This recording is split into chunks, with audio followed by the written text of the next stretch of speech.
packed lecture hall seethed with restless energy as Professor Harold Whitmore waved a piece of chalk at the blackboard, his voice booming across rows of wooden seats.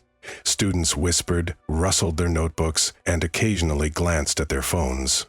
The professor's long coat billowed behind him each time he spun around to address the class, and his spectacles perched on the tip of his nose lent him a certain menacing air. He was a tall, imposing figure with graying hair that had seen better days.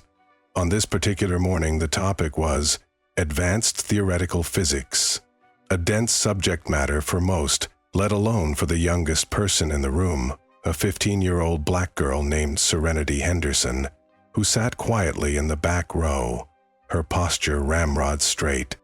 Serenity tried not to draw attention to herself, even though it was impossible to remain completely invisible in a sea of older undergraduates. She was, after all, a prodigy, a child genius who had tested out of high school by age 12, breathed through community college at 13, and been accepted on scholarship to this prestigious university's physics department at 14.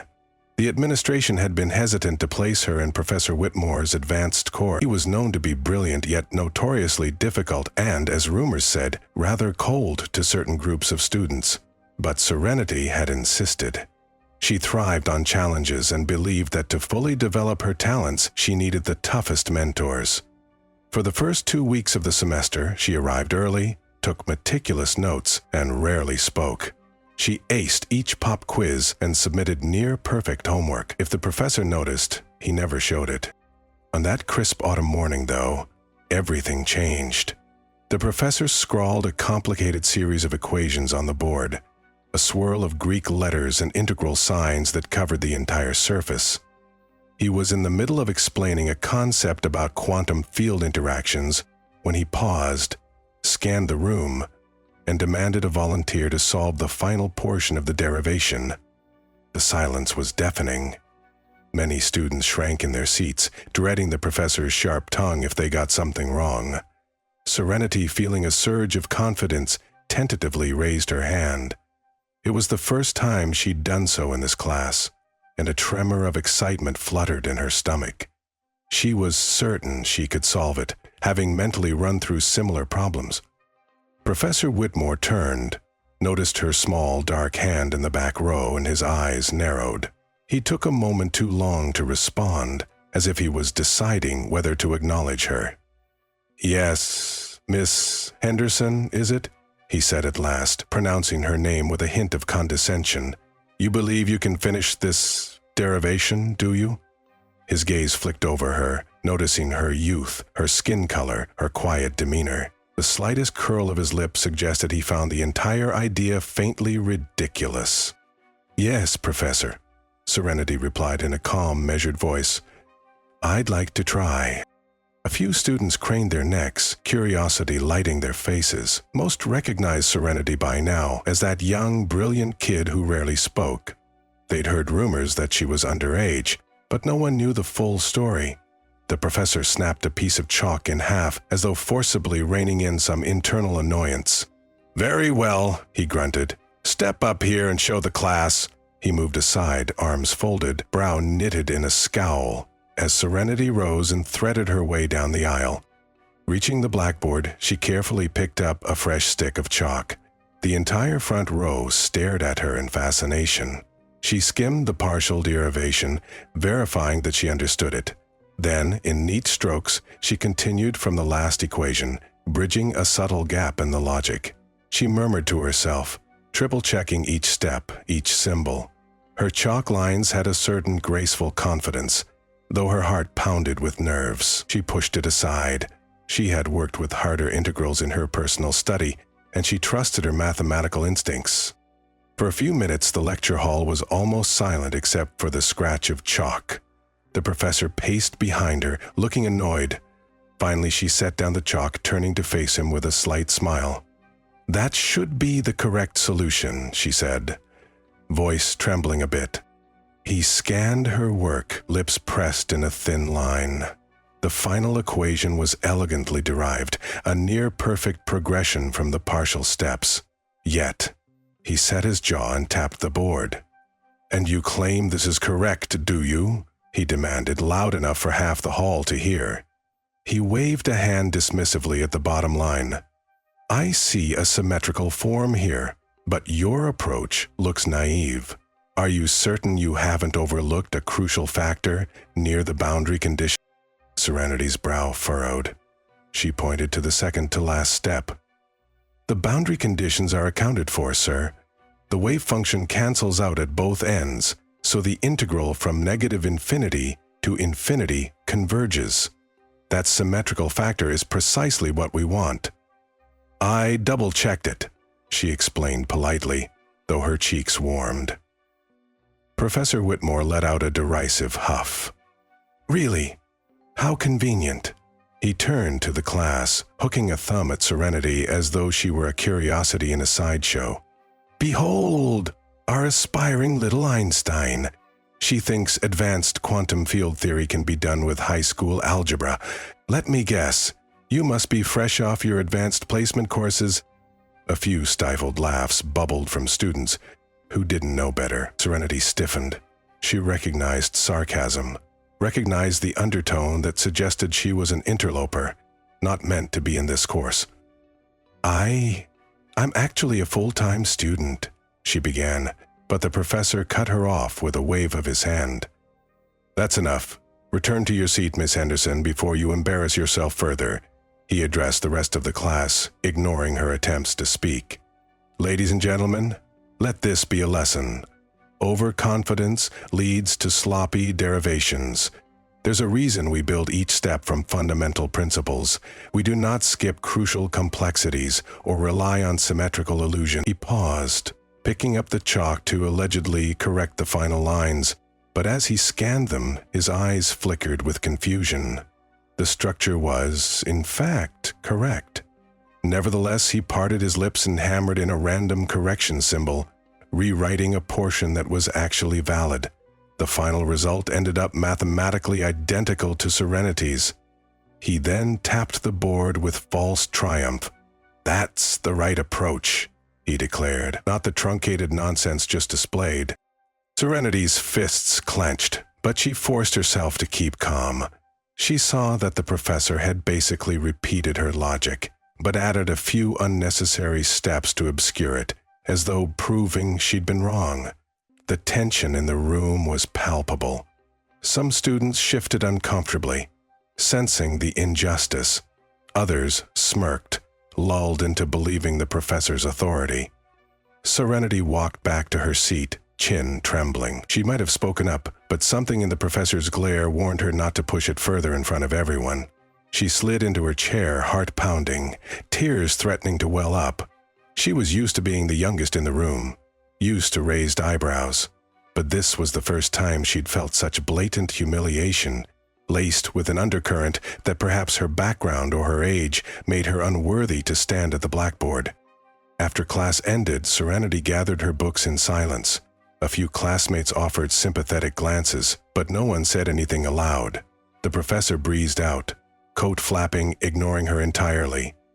She took a moment to examine her final result on the board, noting how it was mathematically identical to what the professor had scribbled. The chalk lines told the real truth. Her approach had been correct from the start. The humiliation was entirely personal, not academic. She pressed her lips together, trying not to let frustration turn into tears, and then walked out, alone. Outside, the campus bustled with midday activity. Maple trees in the courtyard shimmered with golden leaves, and students hurried between buildings. Serenity found a secluded bench under one of those trees, letting the crisp air calm her. She clutched her notebook to her chest, replaying the scene in her mind. She considered emailing the department chair or explaining the situation to an advisor, but a wave of doubt hit her. She knew how easily certain authority figures might side with the professor. She was just a child, after all, and a new arrival, and he was a revered academic.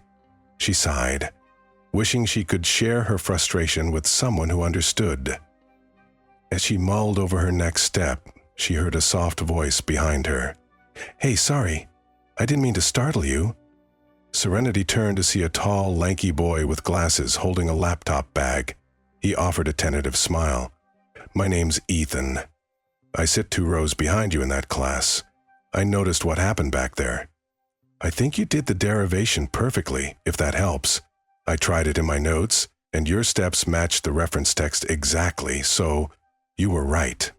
Serenity felt a spark of gratitude, forcing a small grin. Thanks, that means a lot. She studied him shyly. He seemed genuine, with an earnest expression. Yeah, I was pretty sure I had it correct, but obviously the professor disagreed. Ethan nodded, hunching his shoulders. He's been known to pick on certain students. I can't pretend to know why, but let's just say he has a reputation. Anyway, if you need any moral support or someone to verify your solutions, I'm happy to help. He paused, uncertain if he was overstepping.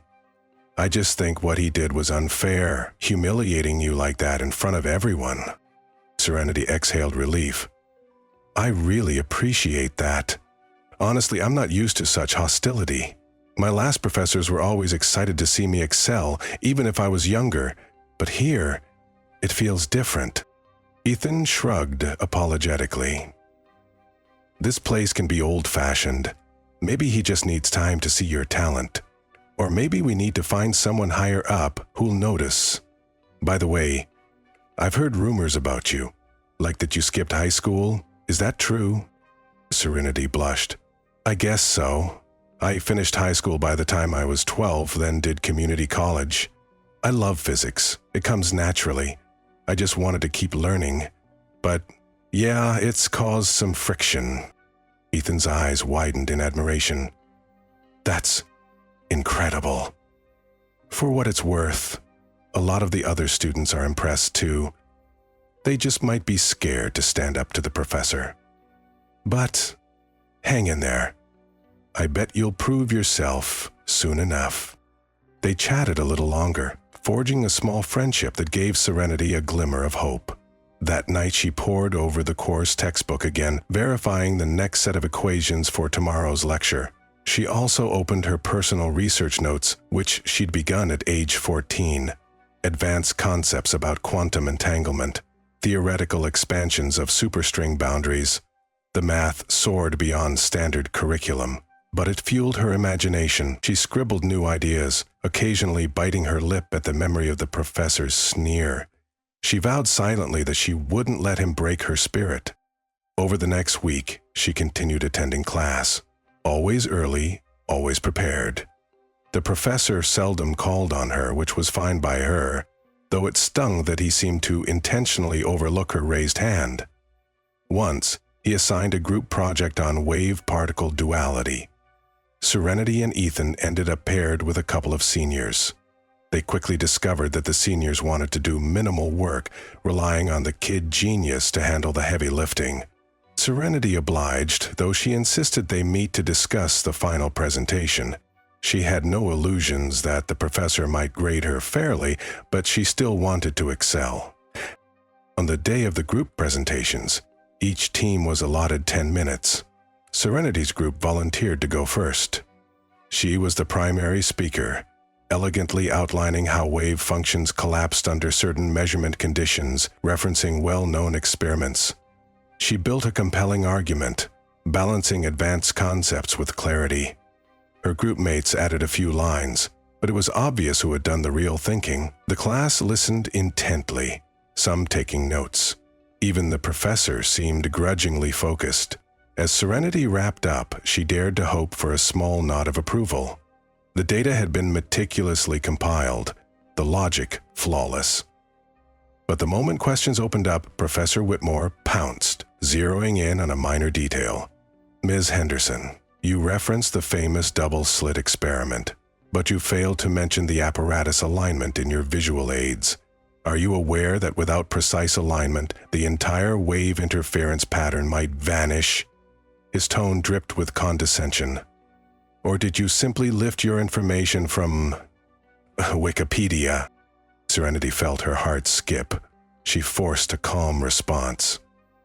I do know about the alignment requirements, sir. We didn't include every experimental nuance because of time constraints. But if you check the footnotes on our references, We used peer-reviewed papers, not Wikipedia. I can cite them now if you like." He waved dismissively. "No need. This was supposed to be thorough, but apparently your group forgot the fundamentals. Next time, ensure you approach the project with more academic rigor." Then he scrawled something on his evaluation sheet. "All right, next group," he barked. As they left the podium, Serenity's group mates whispered supportive words, acknowledging that the professor had singled her out again. She clenched her jaw, trying not to appear rattled. Her grade might suffer, but she told herself that real understanding mattered more. And deep down, she recognized the pattern. He always found a way to undermine her, no matter how solid her work. It was beyond intellectual critique. There was a personal edge to his words, perhaps driven by her race, her age, or both. She resolved to keep documenting these incidents, though she still felt conflicted about whether to speak to the department chair. One day, after a lab session, she found herself walking behind the professor in a quiet corridor. She overheard him speaking on the phone. "Yes, I'm telling you, these special scholarship students they're admitting these days, it's ridiculous. Some child who thinks she's a genius. She's, well, you know, one of those diversity picks, no doubt. I can't very well fail her outright, but I'll show her she doesn't belong in my class." Serenity froze mid-step, heart pounding. The professor ended the call and strode away, his footsteps echoing. She pressed herself against the wall, tears pricking her eyes. This was the confirmation. He harbored blatant bias, talking about her as if she were an unwanted anomaly. Her chest constricted in hurt and anger, but also a fierce determination welled up. She would not let him chase her out. That evening, she told Ethan about the overheard conversation. He frowned, outraged. "That's not just unfair, it's discriminatory. You should report him. We can find other students to back you up. Or talk to the campus diversity office. They take these things seriously." Serenity hesitated. "I'm just worried nobody will believe me, or they'll say I'm twisting his words. He's a tenured professor, and I'm a new face. My scholarship is at stake." Ethan clenched his fists. "Then let me help. I can keep a record of how many times he singles you out for criticism or refuses to acknowledge your correct answers. We can gather data, and if you do decide to speak to the chair, you won't be alone. I can stand with you." She felt a wave of gratitude for his solidarity. "Thank you. Maybe that's the best approach. Document everything, build a case if it gets worse. But I can't lie. It's wearing me down. He humiliates me every time he gets the chance." True to their plan, they began discreetly recording patterns. Whenever Serenity raised her hand and was ignored, or whenever the professor cut her off or criticized her for trivial reasons, Ethan jotted it in a small notebook. A few other classmates noticed, and some quietly contributed observations. Over a few weeks, it became clear that the professor's hostility was not random. It was systematic. He rarely did the same to older white male students who also gave partial answers. He singled out certain others as well, but none as consistently as Serenity. Despite this adversity, Serenity continued to excel academically. On exams, she scored near the top. During labs, she found advanced shortcuts to solve problems more quickly. Some students whispered that she truly was a genius. Yet, whenever the professor returned graded assignments, he'd hand Serenity's paper back with a curt remark like adequate or barely passable, even though the numeric score might be near perfect. It was as though giving her direct praise was beyond him. Midway through the semester, the department hosted a special academic symposium featuring an esteemed guest speaker. Dr. Miriam Rhodes, a renowned physicist known for her groundbreaking research in quantum computing. The entire physics faculty, along with advanced students, were invited to a grand auditorium. Serenity was thrilled. Dr. Rhodes was somewhat of a hero to her, an inspiration that a woman, and a black woman at that, could rise to the top of the field. She read Dr. Rhodes's papers religiously. On the day of the symposium, Serenity arrived early, securing a seat in the front. The auditorium brimmed with excitement. Professor Whitmore was there too, chatting stiffly with colleagues near the stage. Students filed in, whispering in hushed tones about Dr. Rhodes' newest discoveries. When the lights dimmed and Dr. Rhodes stepped to the podium, wearing a bright smile and radiating confidence, Serenity felt goosebumps. This was the future she dreamed of. A pioneer who looked like her, making waves in a field where prejudice sometimes ran deep. Dr. Rhodes' lecture was riveting. She spoke about entangled quantum states used in next-generation computing, referencing some advanced mathematics that soared beyond even the professor's standard lectures. Serenity drank in every word. She understood more than half of it, scribbling notes feverishly. At the end, Dr. Rhodes invited questions from the audience. Several professors and grad students asked typical inquiries about feasibility, potential hardware limitations, and so on. Then, to Serenity's surprise, her hand shot up almost involuntarily. She had a burning question about an equation Dr. Rhodes had flashed on a slide, related to partial wave function collapse in multi-qubit systems. Dr. Rhodes pointed to her, smiling. "Yes, the young lady in the front. Please go ahead." Serenity took a breath, voice trembling with a mix of nerves and excitement. She asked about the boundary condition of entangled qubits if one tried to measure a partial set, and how that might cause a decoherence that would ruin the entire computational advantage. Dr. Rhodes's eyes lit up. "That's an insightful question," she replied.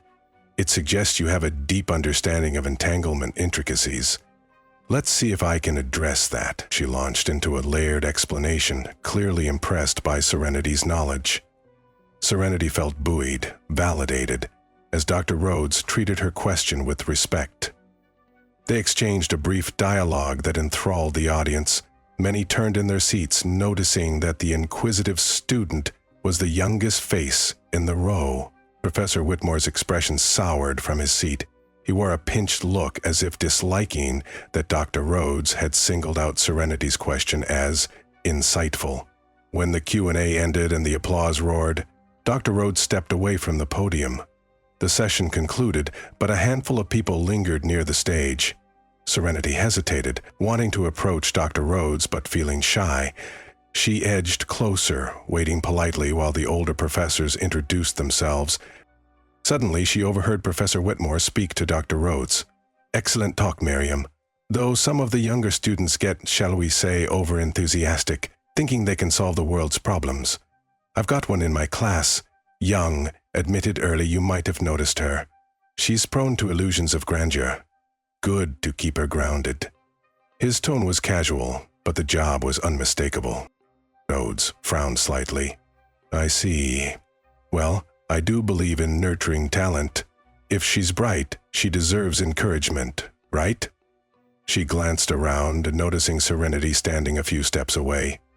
Dr. Rhodes beckoned her over. "Ah, here she is. You asked a wonderful question earlier. What was your name again?" Serenity blushed as she came forward. "Serenity Henderson, ma'am. I'm a freshman, though. A bit younger than most." She cast a wary glance at Professor Whitmore, who stood stiffly, arms folded, eyes flicking between them. Dr. Rhodes extended her hand warmly. "Pleasure to meet you, Serenity. Your question was excellent. Reminded me of some advanced grad-level inquiries. Keep that curiosity alive." She paused, picking up on the tension in the air. "I gather you're in Dr. Whitmore's advanced physics course?" "Yes," Serenity replied, then forced a polite addition. "He's teaching me a lot." Whitmore huffed, but didn't reply. Dr. Rhodes sensed something was off. She pivoted to him. "Harold, do you realize how rare it is for someone her age to engage with quantum computing theory at this level? We should be supporting that potential wholeheartedly." He cleared his throat. "Of course. But one must also ensure that these students don't skip important fundamentals. Some can be carried away by naive theories. Our job is to weed out illusions." Dr. Rhodes gave him a cool, assessing look. True fundamentals are crucial, but so is recognizing unique brilliance. I'd hate to see a prodigy stifled. She turned back to Serenity, placing a gentle hand on the girl's shoulder. If you ever want extra reading materials or have questions about advanced topics, feel free to reach out to me. I enjoy mentoring promising young physicists, especially those who show real passion. Serenity felt tears of gratitude threaten to spill. Thank you so much, Dr. Rhodes. That means a lot. Her heart soared. This was the recognition she'd craved from someone she admired. Meanwhile, she saw the professor's face darken.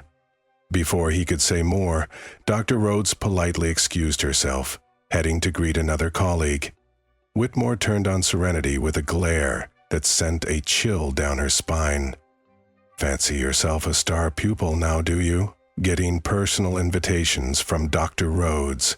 Be careful, Miss Henderson, or you'll find out that building a reputation can be easier than earning respect.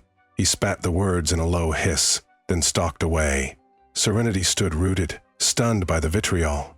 A moment later, Ethan approached, having witnessed the exchange from a distance. He looked alarmed. He basically threatened you, Ethan said quietly. This can't keep going on. You need help from someone in administration or Dr. Rhodes. He can't sabotage you, not if we intervene. Serenity's knees shook.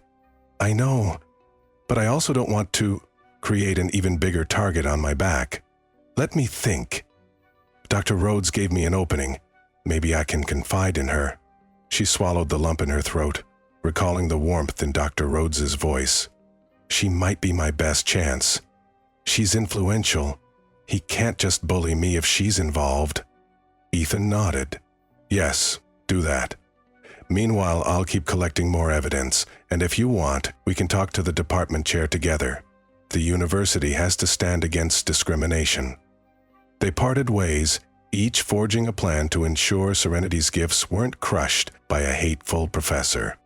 Over the next few days, Serenity mustered the courage to email Dr. Rhodes, politely thanking her for the symposium and explaining that she had some questions about advanced quantum states. She hinted at frustrations in her current class. To her relief, Dr. Rhodes replied promptly, inviting Serenity to meet for lunch on campus the following week. Serenity's spirits soared. But in class, tensions kept rising. The professor, suspecting that Serenity might have an ally in Dr. Rhodes, seemed determined to humiliate her further. One morning, he demanded she solve a deliberately tricky equation in front of the entire class, then cut her off halfway, ridiculing her method before letting her finish. Another time, he asked her a question about an obscure historical note, something not in the curriculum. When she couldn't answer, he declared to the room, "That's the problem with so-called child prodigies. They know partial tricks, but lack a real scholar's breadth." The words stung like barbs. At last, the day came for her lunch with Dr. Rhodes. They met in a cozy campus cafe. Dr. Rhodes welcomed her with genuine warmth, listening attentively as Serenity shyly recounted her experiences with Professor Whitmore. She described how he dismissed her correct solutions, belittled her in front of peers, and made repeated insinuations about her background being an excuse for incompetent performance. Dr. Rhodes' face tightened in disapproval. "That's unacceptable," she said. I had heard rumors that Harold could be difficult, but I never imagined he'd be outright racist and ageist. "Serenity, you have a right to be here. Your scholarship was earned. We need to address this. Have you spoken to the department chair or the Office of Student Affairs?" Serenity shook her head. "I was afraid. He's influential, and I'm just a first year. But I've been gathering proof of how he treats me. Other students have noticed too. I guess I was hoping for guidance, maybe even your support, because I'm worried I'll be shut down otherwise." Dr. Rhodes gave a firm nod. "You have my support. This can't continue. Let's approach the department chair with what you've collected. I'll join you if necessary, and if that fails, we escalate it. This university prides itself on diversity and excellence, so they can't sweep this under the rug." A wave of relief washed over Serenity. She found the courage to show Dr. Rhodes some notes, including testimonies from classmates, and mentioned that Ethan had recorded certain incidents. Dr. Rhodes scanned them, her expression grim. "This is more than enough to warrant an inquiry." They parted ways with a plan. Dr. Rhodes would speak to the department chair privately, ensuring that a formal meeting was set up. Serenity would gather a small group of supporters willing to speak about the professor's behavior. Over the subsequent week, events moved swiftly. The department chair, Dr. Casey Summers, invited Serenity to a closed-door discussion. She arrived with Ethan, both clutching their documented evidence. Dr. Rhodes joined as an advocate. Dr. Summers, an older woman with a stern but empathetic manner, listened carefully. By the end, she looked outraged. "I'd heard some rumblings, but I had no idea it was this pervasive. Thank you for bringing this to my attention. We can't allow such prejudice in our faculty." Within days, a formal hearing was scheduled with the university's ethics committee. Professor Whitmore was summoned to attend, along with relevant witnesses. The professor, upon receiving notice, reportedly fumed and tried to claim it was all a conspiracy by an overambitious child. But Dr. Summers and Dr. Rhodes were adamant that the allegations demanded serious scrutiny. On the morning of the hearing, Serenity sat outside a paneled conference room, hands trembling in her lap. Ethan was beside her, radiating calm reassurance. Dr. Rhodes paced nearby, wearing a crisp blazer. She gave Serenity a confident nod. "We've got this," she whispered. Soon, they were ushered inside. The ethics committee, a panel of administrators and senior faculty, sat behind a long table. Professor Whitmore was there, stiff in a dark suit, jaw set. Dr. Rhodes spoke first, summarizing the situation, how multiple accounts indicated a pattern of discriminatory harassment, especially targeting Serenity. She introduced the evidence from students, including Ethan's notebook with dates and quotes. Serenity's voice shook as she recounted her experiences. From that first humiliating moment at the blackboard to overhearing him mention diversity pics, she described how he had ridiculed her in front of the class, even when her answers were correct. Professor Whitmore listened with barely masked fury. When his turn came, he delivered a haughty defense. "I maintain academic rigor," he declared, eyes flashing. "That's my only crime. I hold every student to the highest standard. If Miss Henderson felt singled out, perhaps it's because she's overestimated her abilities. She's what, 15? She's not equipped to handle a senior-level course. And the notion that I'm racist is absurd. I've taught all sorts of students, I just don't coddle incompetent ones." The panel asked pointed questions.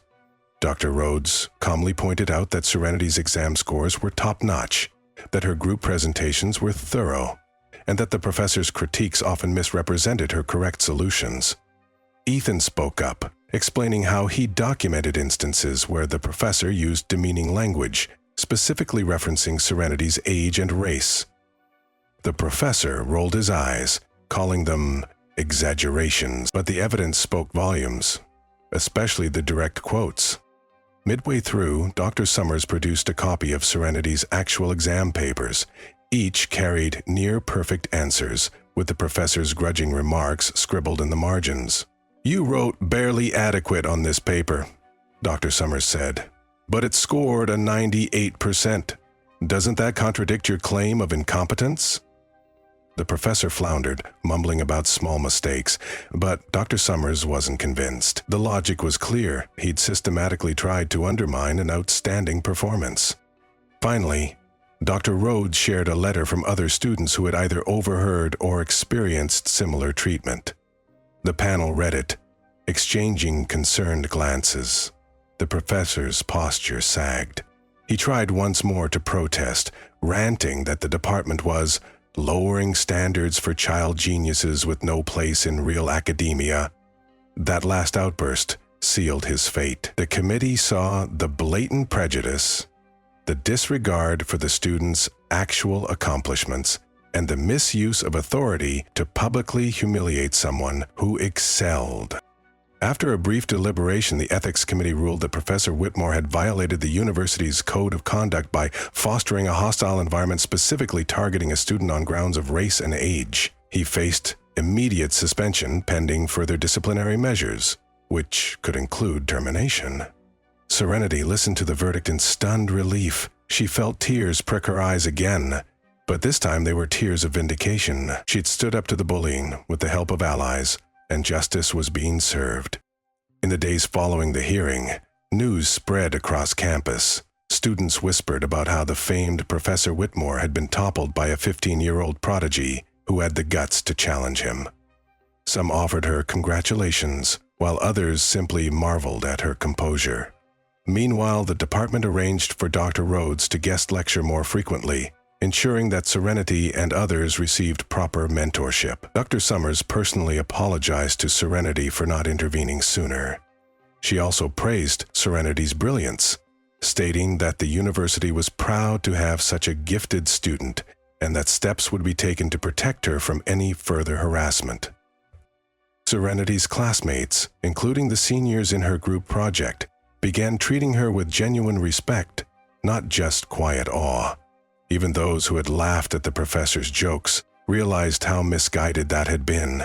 Ethan beamed whenever they studied together, teasing her that soon she'd be writing papers that left the entire faculty speechless. She teased back, grateful for his unwavering support. The biggest moment of closure came 2 weeks later, when Dr. Rhodes invited Serenity to a private lunch in her office. There, Dr. Rhodes offered Serenity an opportunity. She could assist in a research project focusing on advanced quantum entanglement. It would be far beyond standard freshman material, but Dr. Rhodes believed Serenity was ready.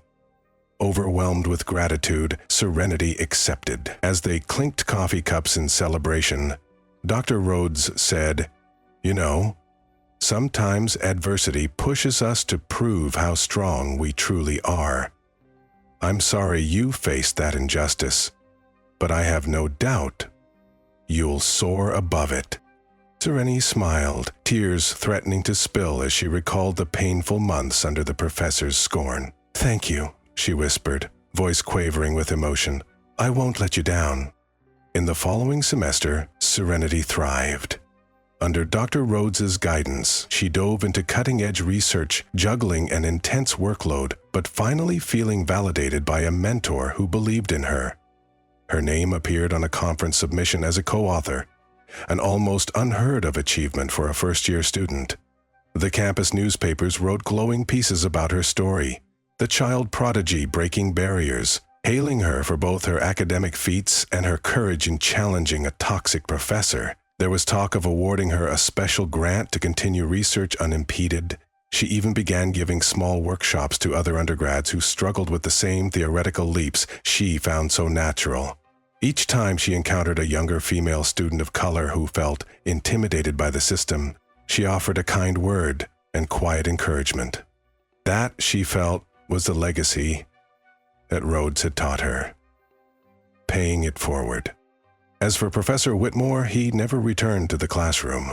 Rumors said he appealed the ethics committee's ruling, but the evidence was too damning. Ultimately, he resigned under pressure, leaving behind the remains of a once distinguished career tarnished by bigotry. Some sympathized with him, claiming he was simply old school. But many realized that brilliance without empathy was no virtue at all. In the spring, the university invited Dr. Rhodes back for a major symposium. This time, the event concluded with a special presentation by Serenity herself. Standing on the same stage, under bright lights, she delivered a short talk about the interplay of wave function collapse in quantum computing, referencing original insights gleaned from her mentorship with Dr. Rhodes. The audience included students, faculty, and even the university president. As she concluded, the crowd erupted in applause. Serenity scanned the sea of faces, heart swelling with a mixture of pride and gratitude. She spotted Ethan grinning widely, Dr. Rhodes nodding with approval, and a host of supportive peers who had championed her journey. Stepping away from the podium, Serenity felt the weight of her ordeal lifted. No longer was she the humiliated child at the blackboard, dismissed by a racist professor. She was a recognized talent, forging her path in the physics world. Outside, the sun shone brightly on the campus lawns, and she walked with head held high, a living testament that prejudice could be dismantled, especially by a genius child prodigy who refused to back down. In the weeks that followed, she embarked on new adventures in her studies. She arranged a summer research internship at a prestigious lab with Dr. Rhodes's glowing recommendation. She kept in touch with Ethan, who was now a close friend and collaborator. She even found time to help tutor struggling classmates, always remembering how it felt to be singled out and belittled. Her empathy made her a beloved figure among younger physics majors, many of whom saw her as an inspiration. The old lecture hall where she once stood trembling before the blackboard now became a place of empowerment. She occasionally volunteered as a TA for entry-level courses, helping others see that advanced physics wasn't out of reach for those who loved it. No one questioned her right to be there anymore. Her name, once whispered with skepticism, was now spoken with admiration. And so the story of how a racist professor publicly humiliated a black student, unaware she was a genius child prodigy, spread quietly through the campus halls as a cautionary tale. It reminded the university community that brilliance can come from unexpected places, and that discrimination has no place in the pursuit of knowledge. Serenity's triumph was more than personal redemption. It was a beacon of change for the institution. She, the brilliant 15-year-old, had stood against an entrenched authority figure and emerged unbroken, shining with the radiant promise of a future in which every student, regardless of background or age, could thrive in the realm of ideas.